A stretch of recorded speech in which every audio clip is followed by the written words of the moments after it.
Even though I've worked with ice cream for 10 years, there's still stuff I've never really done before. I've made individual pints for customers and customized them to the way they wanted ordered, but I've never made a huge batch of ice cream and filled a ton of pints with it. So this is gonna be fun. It's brand new to me, and maybe to you. I showed you this ice cream flavor in a short the other day, and it was called Coffee Grounds. This is that same exact ice cream, but now you get to see how we fill the pints. I needed to see a master at work so I could figure out how I was supposed to do this, and now you can compare what it's like for somebody to do it for the first time.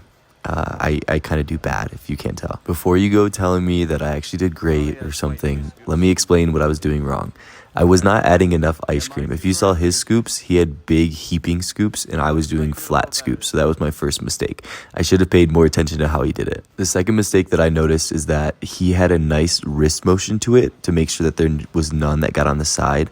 I was doing really bad with this part. I made a huge mess all over the side of this pint. Yes, I could have spent a lot more time practicing this and getting better at it, but I don't really see myself doing a lot of pint packing in the near future, so I'm probably just gonna have this be my last one and just hand the rest over to him. Yes, you could call me a quitter right now, but I think it's okay to quit things sometimes. There is no reason for you to have to be good at absolutely everything.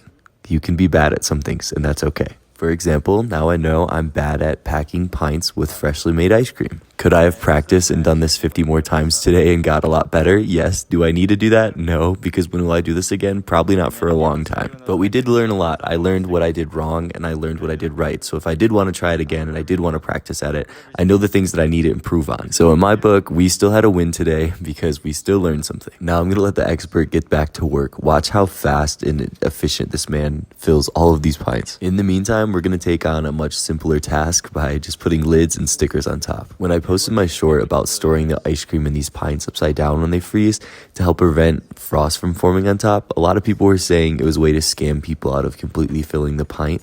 But if you look at these things are like overflowing. We are not scamming anybody. While we put a lid on each one of these pints, you want to make sure that the lid gets on nice and securely because we are going to flip them all over and freeze them upside down. While we're just mindlessly popping all the lids on top of these, I want you to pay attention to my friend to the left of me. It appears that the method is to scoop out a huge chunk of the ice cream and then let it kind of string off and then throw the container right underneath it when the string breaks. That way, as the ice cream strings away from itself, you avoid getting it all over the side of the edge and making a huge mess. Since we're learning all kinds of new things today, and you may not know this, there are 8 pints in a gallon. The reason why we had to make so many containers is because they sell all of these in stores. So they make batches like this all day long, scoop them out in all these pints, freeze them up, and then deliver them to different grocery stores in their area. I'm not sure if you noticed at the beginning, I showed you the front label of the ice cream pint, and it said handcrafted. And this is what they mean. Every day they're making these small batches of ice cream, and they're hand packing every single one into pints, and then freezing them and delivering them. It would be kind of funny if it was somebody that actually hand cranked every single batch and made them the old-fashioned way,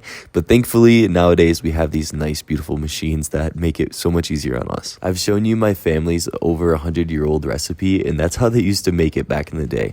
I think it'd be kind of fun once I get my own shop to make up the recipe and pour it inside one of these new machines and see how it comes out. Maybe I'll make a small batch of it and sell it as a special item one day. It looks like we've reached the bottom, and so now I have a fun question for you. How many gallons of coffee ground ice cream did we make? Go ahead and comment it down below, and if you made it this far in the video, throw a coffee bean emoji down there as well. If you ever want to try something oddly difficult, put on some vinyl gloves like these clear ones I have here, and get some tape or some stickers and try to use them. It is not easy, and we're touching the outside, so we really don't need gloves anymore, so we're just gonna take these off and use stickers with our hands. Every time I go to a place and work there just for a day, I'm always afraid I'm gonna mess things up or step on their toes in some way, but they said that these are fine as long as the sticker is somewhat in the middle. If right now you just went poof and you appeared inside of a kitchen and you had to make ice cream and you had 2 jobs to choose from, you had to be the cap and sticker guy like I was, or you had to be the scooper, which one would you be and why? Because the scooping part is way harder than you would think, but maybe you're good at it. Maybe you'd be better than me. I don't know. What do you think? It's funny because this is usually how life works. My shop will open and we'll probably actually be really busy and sell a lot of pints. And I told you I'd probably never really do this again, so I don't need to be good at it. But watch, it's gonna end up happening and I'm gonna have to get really good at this. I do vow to never sell shakes though. It's still funny to me that